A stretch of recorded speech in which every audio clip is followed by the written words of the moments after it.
Gospel according to St. John, chapter 14, verse 7 to 14.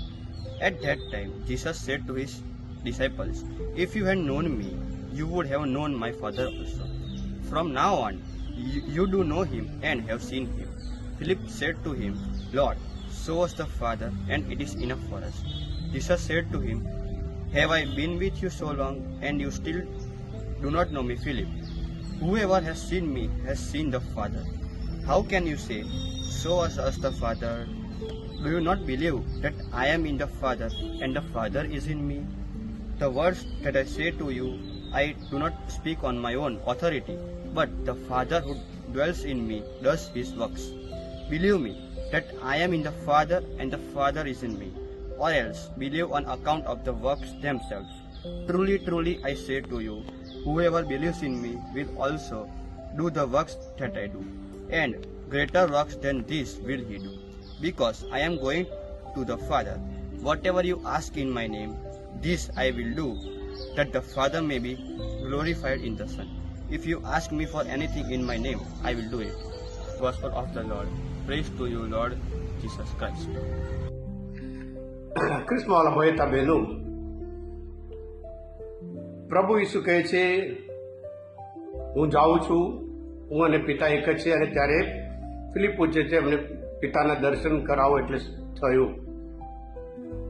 મહાપ્રસ્થાનના ગ્રંથમાં 33મો અધ્યાય 20મી કલમમાં મોસે પોતે પિતા પરમેશ્વરનો ચહેરા જોવા માંગતા હતા, અને ત્યારે પિતા પરમેશ્વર પોતે કહે છે કે જે મારો ચહેરો જુએ છે ફરી એ જીવી શકતો નથી. ક્રિસ્મવાલા ભાઈ તબેનો, આજના શુભ સંદેશમાં ખાસ કરીને પ્રભુ ઈસુ પોતે કહે છે 12મી કડીમાં, હું તમને સાચે સાચ કહું, જેને મારામાં શ્રદ્ધા છે તે હું કરું છું તેવા કાર્યો કરશે, બલકે એથી મોટા કાર્યો પણ કરશે, અને મારા નામે તમે જે કંઈ માગશો હું તમારા માટે કરીશ.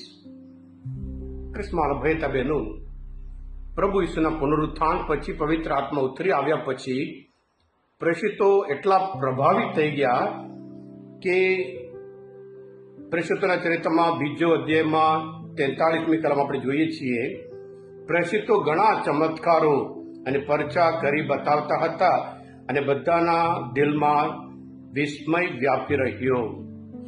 દુનિયામાં એક જ એવા ગુરુ જે એનામાં જે શક્તિ હતી, જે પાવર હતું, એ પોતાના શિષ્યોને આપ્યા હોય, એ માત્ર પ્રભુ ઈસુ ખ્રિસ્ત છે. જે કાર્ય પ્રભુ, જે ચમત્કાર પ્રભુ કરતા હતા, એ ચમત્કાર જે પ્રભુ ઉપર વિશ્વાસ રાખે છે એક કરી શકે, એથી વિશેષ પણ કરી શકે છે. પ્રેષિતોના ચરિત્રમાં ઘણા બધા ચમત્કાર પિતર જે કરતા પણ જોવા મળે છે. 3જો અધ્યાયમાં મંદિર આગળ ત્યાં એક લકવાવાળા માણસ હતો, લૂલા લંગડો માણસ, અને એક જ પ્રભુનું નામે તને કહું છું ઉઠ, એ ઉભો થઈ ગયો. અને એવી રીતે પ્રેષિતોના ચરિત્રમાં 5મો અધ્યાય 15મી કલમમાં પિતરના પડછાયા પડવાથી ફળિયામાં, રસ્તામાં લોકો જે બીમાર હતા પલંગ સાથે તે મૂકતા હતા, પિતરના પડછાયા પડવાથી ઘણા બધા અશુદ્ધ આત્મા સુદ્ધા એમને પડછાયા પડવાથી સાજા થતા હતા.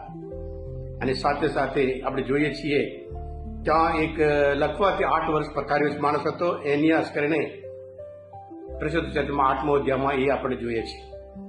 પ્રભુ ઈસુ પોતે જે મરેલાને જીવતા કર્યા હોય, પિતર પણ કરી શકે એમ કરીને પ્રેષિત ચરિત્રમાં 9મો અધ્યાય આપણે જોઈએ છીએ, ત્યાં એક વિધવા બહુ ધાર્મિક, અને પિતર જેને પ્રાર્થના કરે છે, મરેલા શરીર ફરી જીવતા થઈ જાય છે. માત્ર પિતર નહીં, પૌલ પણ જ્યારે એક વખત સંદેશ આપતો હતો, અને ત્યારે ત્યાં ઉપલી મેડીમાંથી યુવાન પડી ગયો, અને પછી પૌલ જેને પ્રાર્થના કરી, મરી ગયેલો યુવાન ફરી જીવતા થઈ જાય છે.